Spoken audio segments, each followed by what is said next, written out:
You are listening to the Life Coach School podcast with Brooke Castillo, episode number 295. Welcome to the Life Coach School podcast, where it's all about real clients, real problems, and real coaching.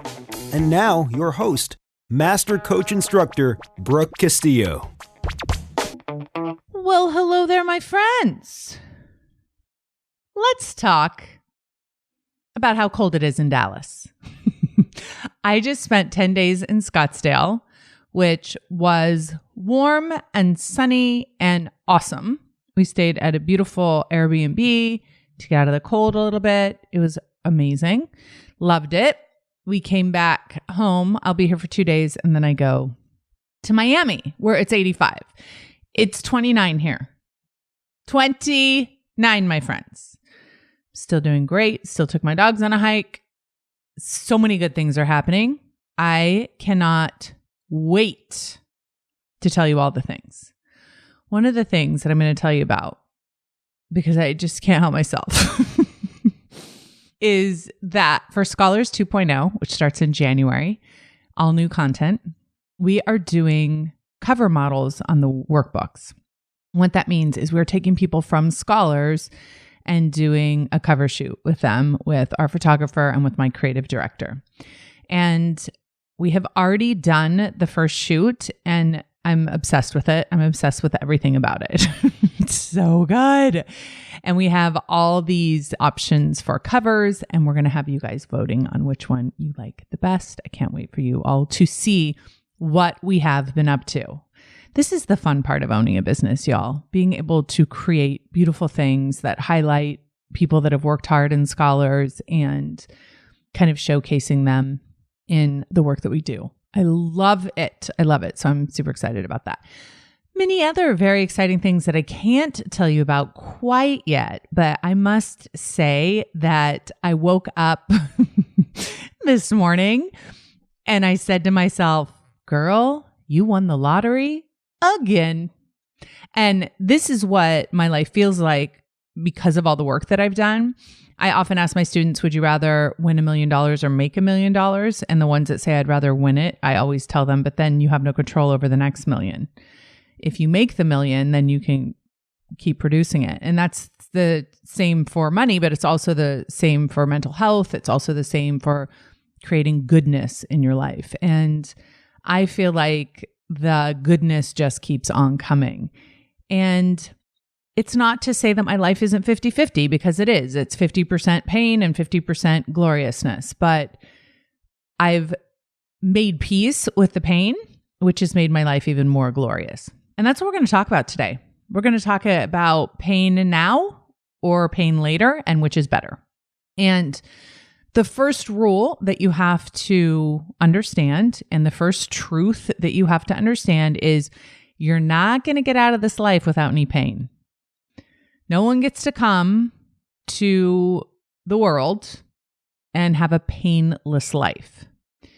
And you may ask, why is that? There are people that are unable to feel physical pain and they are in danger all of the time.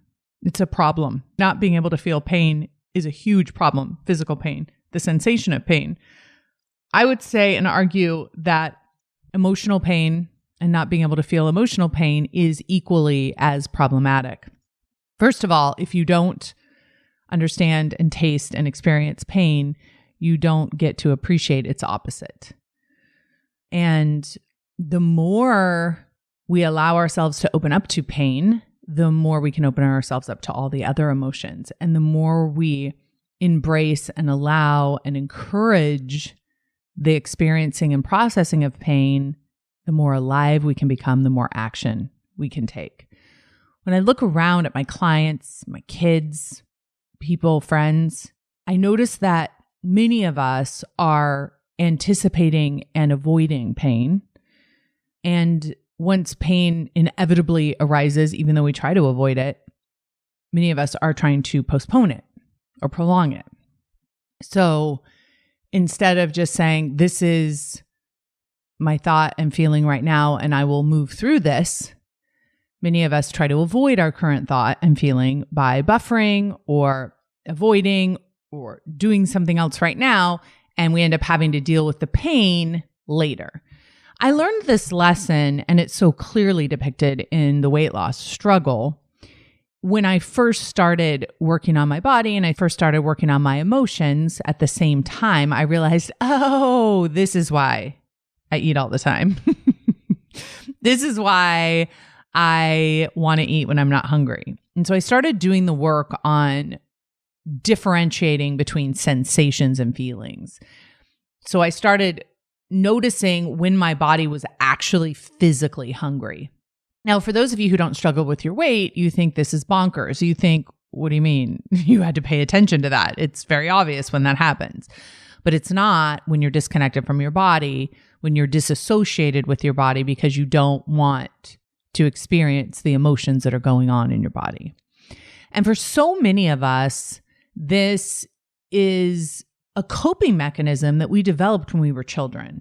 And it's not something that's wrong with us, and it's not something we did badly. In fact, I think it is brilliant how we as children are able to survive by disassociating, by numbing out, by avoiding the pain that we don't know how to process at such a young age. And I know for me, that was the case. The debilitating anxiety that I was feeling and the fear that I was feeling as a child, I did not know how to process. In fact, I think most of us when we're very young children are incapable of processing it in a way that serves us because we are so helpless in so many ways and we don't have the cognitive ability to be meta and understand and look at what we're thinking about. And so for me, that's how I got through my childhood, was by disassociating from my body and numbing out the pain so I could get through the day. A lot of pretending, a lot of people pleasing, a lot of ignoring my emotional life. And when I started doing my work on understanding emotional eating and understanding why I was eating when I wasn't hungry, what I recognized was that food was a very good way for me not to feel. And so is alcohol. And so is drama created in your life. And I did all the things. I didn't just pick one, my friends. I picked all of them. I created a lot of unnecessary drama. I moved a lot. I took a lot of action doing stuff that would upheave my family and our lives in a way that could get us focused on, there's a lot to be done. We need to take care of this, instead of focusing on maybe grief or pain that we were going through or any kind of like conflict that needed resolution. I did this really clearly with food. And anytime I had anxiety or frustration or fear, pain, I would just eat instead. And it didn't take away the pain permanently, and it didn't solve for it because you can't solve for emotions. But what it did is it postponed it and it delayed it. Now, again, as children, we don't have a choice. We need to delay our pain so we can figure it out when we're older and process it as adults, because as young children, we can't do it. If we've had a lot of circumstances in our life that have caused a lot of abandonment thinking, a lot of fear-based thinking that we don't know how to process or control. So it's actually brilliant when we're children. As adults, it's not serving us at all because we're capable of processing pain right now in this moment as adults. Our brains are developed enough. We have the, let's call it cognitive aptitude to be able to understand our thoughts and process through our emotions, knowing that they will not kill us. But some of us don't know this, so we keep the pattern of our childhood, which is constantly postponing the truth of how we feel. And when we do that, we don't access our minds, so we don't get to find the thoughts that are causing that pain. So we're unable to question them because they're usually very irrational, and we don't get to release the pain. We don't get to let go of the unnecessary suffering because we don't understand it. So if you feel as if you spend a lot of time trying to get out of your body to try to avoid the experience of any kind of emotional pain, if you feel like things just don't affect you and that you're just super busy, you are probably postponing your pain. Now let's talk about the problem with this, because I think a lot of people think, well, what's wrong with that? I'd rather have a cookie than experience pain. There's nothing wrong with that. I'd rather buffer than experience this pain. Well, if I thought that you could buffer instead of feeling pain, I would be all for it. But what happens is you don't buffer and then the pain goes away. It's not like option A or B, pick A and then B doesn't exist. You're not avoiding the pain. You're just prolonging it. It's going to be there. It's going to fester and it will show up in your life in many, many ways. And pain that is there that is unprocessed needs to be continuously avoided. And it's exhausting because you're always trying to outrun your own emotional life. And what happens is it sneaks through. And the way that you know that it sneaks through is you have very complicated and overreactions to very simple things in your life. So it's like all of a sudden the guy driving on the freeway is causing you to be in a rage.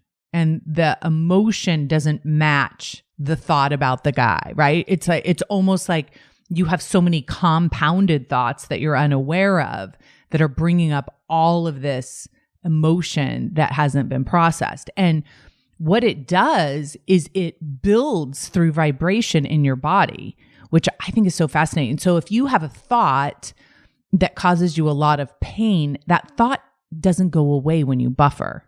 It keeps running in the background. It's kind of like on your computer system. It's still running. Its system still causing the vibration, which causes you to have to try to avoid it.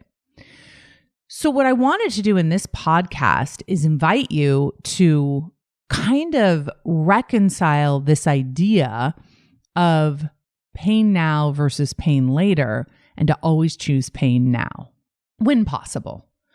Always know that pain is a normal and good part of being alive, and it reveals our thinking to us, and it's part of being a human that's fully alive. And when we embrace it, we actually get better at processing it. And when we buffer against it, we actually get better at buffering against it. And the more we buffer against something, the more pain we're avoiding, the more pain we're accumulating.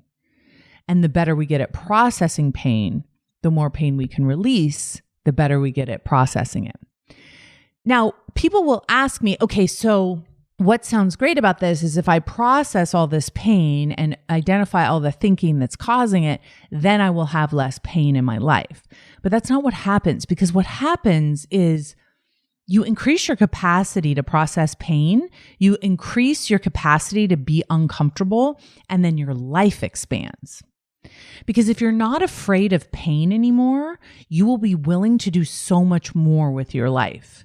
When you've been pushing pain away and avoiding pain and preventing pain, your life becomes so much smaller because you don't want to go after that thing, or you don't want to risk being rejected, or you don't want to risk failing because you don't want to deal with the pain on the other side of that, even though you're the one causing it. So your life closes down around you and you start preventing and procrastinating and prolonging your pain. Now, when you're in a lot of pain because you haven't processed it and your thoughts are running and producing a lot of pain in your body and in your life, the last thing you want to do is go out there and do something that would create even more of it, possibly. But when you decide, no, instead of overeating, I'm going to feel this. I'm going to access myself. I'm going to open up to this pain. I'm going to feel the discomfort. I'm going to allow this vibration for as long as it takes. I'm going to breathe it in and carry it around like a heavy purse. Eventually, what you'll notice is the intensity of the vibration without resistance becomes softer. Now listen, it's not that it becomes pleasant. It doesn't. Pain is not pleasant. Pain is pain. It doesn't feel good. But it doesn't feel as bad as resisting it. It feels true. It feels open. It feels purposeful.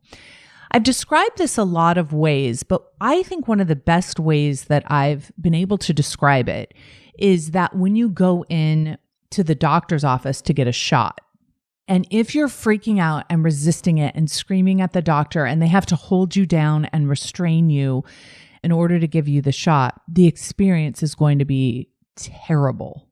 And they may not even be able to give you the medicine that you need. But if you go into the doctor's office and you know it's going to hurt, needles don't feel good. You're going to experience pain, but you allow it to be painful. You don't try to make it less painful. You don't say to the doctor, please make sure this doesn't hurt. You know it's going to hurt. Getting a shot hurts. Being a human hurts. But you're calm about it and you're allowing the pain and you're experiencing the pain on purpose. And you know that it will process through and it may be sore afterwards, but you've accepted it and you're open to it. It's a very different experience. It's a lot actually less painful than if you had resisted it and required someone to hold you down and been restrained in order to get a shot that, as you're moving, that needle's moving all around in your arm, it's causing you a lot more pain. So when you have unprocessed pain, when you're postponing your pain, you're also building up tension and fear around the pain. So I want you to think about, okay, I know that I'm going to experience pain. I know right now I am in pain, and I'm going to say yes to it. And not only am I going to say yes to it, but I'm going to breathe it in and pay attention to how it feels. And I'm going to let it vibrate within my body. And I'm going to let it be what it is. And I'm going to accept that this is part of the human experience. Another great example of this for women is labor. Being in labor, we know it's going to be painful. And those of us who try to fight it, right, and resist it, cause ourselves so much more pain than those of us who breathe into it and allow it and expect it. So listen, I'm not a hero in this case. I got an epidural. I was like, can we buffer this pain away, please? But what I realized, and this is so, I think, important for all of us when we're thinking about our own emotional pain, is that there is no epidural that can keep us from processing it because it's emotional pain. And we will keep recreating it with our mind. And this is good news because we get better at awareness, we get better at connection with ourselves, and we get better with holding space and allowing ourselves to be in pain. Now, thoughts cause our feelings, but in order to access those thoughts, we have to recognize and allow the feelings to be there. Because if we start feeling a little bit anxious and we decide, I'm going to go to Starbucks and get a cookie and a latte with sugar in it, right? Instead of feeling these feelings, all of a sudden we're jacked up on the sugar and we're at Starbucks and we have this activity going on.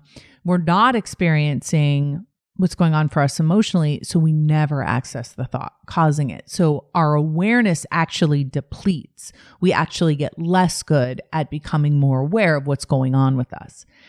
And as you know, the formula for evolvement is awareness. We have to become aware of ourselves to learn what's going on with us. We have to understand how the human psyche and our emotional life and action works. So then we can go out in the world and take more risks, and risk being the biggest, most alive version of ourselves. So if you think about the difference between pain now and delayed pain, you can see that experiencing the pain now, it's like the opposite of procrastinating your work, right? So let's use the example of procrastinating your work. Let's say you have a paper to write for school and you could write it right now. You have an hour or two right now. You could write the paper, or you could write it in 2 weeks the day before it's due. The paper's going to take an hour. What is the difference between those two scenarios? Well, scenario one is you're doing it without pressure. So you don't have to get it done. You're not motivated by the anxiety. You can actually take your time and think about it and be in front of it. And you're building up your ability to generate motivation to do something without having that deadline external pressure. Once you've written it, then you have the next 2 weeks before it's due to not think about it, to relax and to be in a different space, focusing on different things. Well, the same is true with our pain. The same is true when we delay pain by overeating or over drinking or whatever. We have to deal with the consequences of the buffering. And we've now kind of strung that pain out. It hasn't gone away. It's still under the surface. And then it comes back with a vengeance, with a cherry on top or a cookie on top or a whole lasagna on top. And now we have much more to deal with than we would have had we just dealt with it in real time. Some of you, when you first start this work, will not be able to deal with it right as it happens because your awareness skill isn't there. And so people will say to me, I didn't even know that I was buffering. I didn't even know that I was avoiding pain because it just happened so fast. And for those of you who feel that way, it's really important that you push your awareness as close as you can to the incident as possible. So for example, if you notice that you've eaten 4 cookies and you don't know why, spend the time immediately upon recognizing that to find out what happened.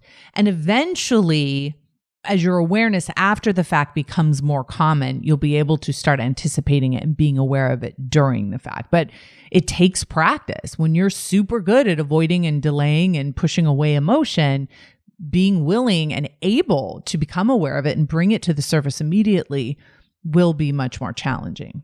So the other thing that I want you to question, and one of the things that I had to really question in my own life, was the idea that pain is a problem. And when we think of pain as a problem, then we want to solve it. And when we think pain is a problem, we want to solve it, the solution is to not be in pain. And so we misconstrue buffering because it takes us out of pain temporarily as the solution to pain. So instead of asking what's a better solution to pain, I want you to go back even further and question whether pain is even a problem. And I want to suggest to you that it isn't. Pain, no problem. I got you. I'm willing to experience pain on purpose in order to be healthy mentally. A lot of people are willing to experience physical pain on purpose in order to be healthy physically. They'll hike up mountains and they'll run on treadmills and they'll go on Pelotons and they'll lift weights and they know that it's going to be painful physically, temporarily, but it's almost like they start to enjoy a little bit of that pain because they know the benefit of it later is worth it. It's like taking care of that future self. When you start thinking about pain as a problem to be solved, you're trying to immediately solve it. When you start thinking of pain as something that is here to increase your ability and your awareness to create the exact life you want, then you start softening to it and opening to it and allowing it to be there. So stop thinking about pain as a problem to be solved. When somebody's crying, when somebody's in pain, a lot of us have the knee-jerk reaction of saying, oh, don't cry. It's okay. Oh, what can I do to help you? What can I do to help solve this? Like, here, make this go away quickly. What can I do? And I think this comes from when we're children, right? When kids are crying, we're like, how do we make them stop crying immediately? Like, let's solve the problem. That's their way of communicating. But as adults, it's almost like we need the opposite tactic. We need to let's not try to stop the pain. Let's try it and allow it so it can run its course. So here are some suggestions to managing your pain right now. First, say yes to it. Literally say yes to it. When you start to feel pain, say yes. Because immediately you're going to say no. Your brain's going to be like, bad, pain, bad, fix now. But when you say yes and you allow it to come in, it changes the resistance in your body.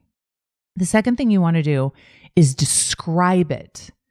I've given you guys a lot of this instruction when it comes to any kind of uncomfortable feeling. Your awareness will be so much better increased when you're able to describe it, because as soon as you have to witness it in order to describe it, you've pulled yourself from being at the effect of it to being the witness of it. And that gives you a reprieve and that gives you a release and helps you understand that when you describe it, it's not something that is so terrible that you're going to die from. It's simply a vibration in your body. Number 3, you need to allow the urge to delay it. Okay, so you may have an urge to drink something. You may have an urge to eat something. You may have an urge to pack up your house and move down the street. You may have an urge to call an ex-boyfriend or go on Facebook or go on Instagram, whatever.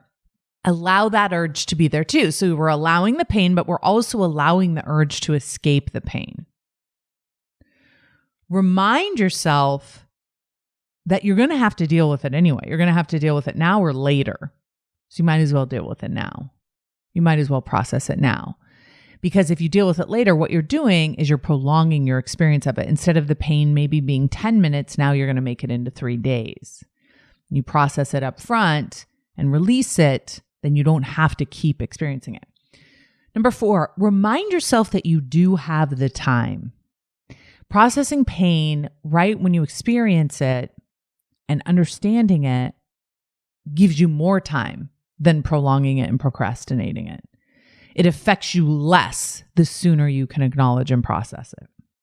My number 5 suggestion is 3 things that I find help tremendously are silence, being in silence while I'm in pain. 2, journaling about it, writing about it, describing it, being present with it on paper, getting it out of my head, describing what it feels like, describing the thoughts causing it. And the 3rd thing is coaching. Obviously, I'm a huge proponent of coaching, being able to talk about your pain to a coach in a way that they can maybe prompt you to access it on a deeper level and understand what's causing it without trying to change it is really powerful. There's a lot of coaching organizations out there that want to get you out of pain too quickly. They want to solve for your pain too quickly. And I just want to say, there's nothing wrong with that. It just doesn't work for the longest term involvement of you. When you are in pain, if you are allowed to be in your pain for as long as it takes to process it, the rest of your life goes so much faster. So it actually buys you more time. Number 6 is don't hate or be afraid of pain. This is tricky. What? You want me to like pain? I mean, yeah. Hating pain and being afraid of pain puts you as the victim to your own pain. And then you will live your life trying to prevent, prolong, or hide from any kind of pain, which will make your life very, very small. If we had someone that was born into the world that we needed to make sure never experienced pain, we would have to keep them protected at all times. They would not be able to go out into the world and experience the gloriousness of it because of that need and protection. And I feel like so many of us are doing this without even being aware of it. We're dodging and ducking and hiding from the experience of pain because we hate pain and we're afraid of pain. So ask yourself, how do you feel when you think about pain? Do you allow your pain? Why or why not? Number 7 is compassion during pain. Now, this is different than comfort during pain. When you're in pain, the attempt to make the pain more comfortable, I think, is counterproductive. Pain isn't comfortable. So when you try to make pain more comfortable, you actually are buffering against it without realizing it. But having compassion for yourself when you're having pain makes it, I think, almost a spiritual experience. To understand that this is humanness, this is what it's like to be a human, this is what it's like to be alive, and it is painful, and you can understand and have compassion for yourself as you're experiencing that. I think that's one of those sacred moments that you have in your relationship with yourself. And as you perpetuate that, you develop a closeness and a trust with yourself. And for me, this is how I've described it to many people is I'm not afraid of doing big things in my life because I understand that the worst thing that can happen is pain. The worst thing that can happen is a feeling that is painful. That is the worst thing that can happen. Death isn't the worst thing that can happen because death, you're dead. You don't even know you're dead. The worst thing that can happen is that moment before where you're having emotional pain about it. And so I know that I can handle pain. I know that I can process pain. I know that I can handle the worst thing that can happen. So there's no reason for me not to try. There's no reason for me not to put myself out there. So people will say, well, you're just so fearless. But that's not true. I still have all the fear. I'm just not afraid of being able to process the pain. I'm not afraid of pain. I'm not afraid of feeling afraid. I will allow that. And it's such a subtle distinction that people have a hard time understanding what it is that I'm talking about. So I feel like pain now versus pain later is a great way to kind of practice that and develop the skill of kind of this, this is going to hurt. Like if someone comes to you and says something like, I want a divorce, or I want to break up, or you're fired, or I don't want to be your customer anymore, whatever. It's like you can feel the circumstance coming in and the thought that you're going to create to cause pain. And when you say open to the pain, right? Instead of breaking down, I have compassion for my pain that's going to happen. I know I'm going to cause it with my thoughts. I know that's how my brain works. And yes to all of it.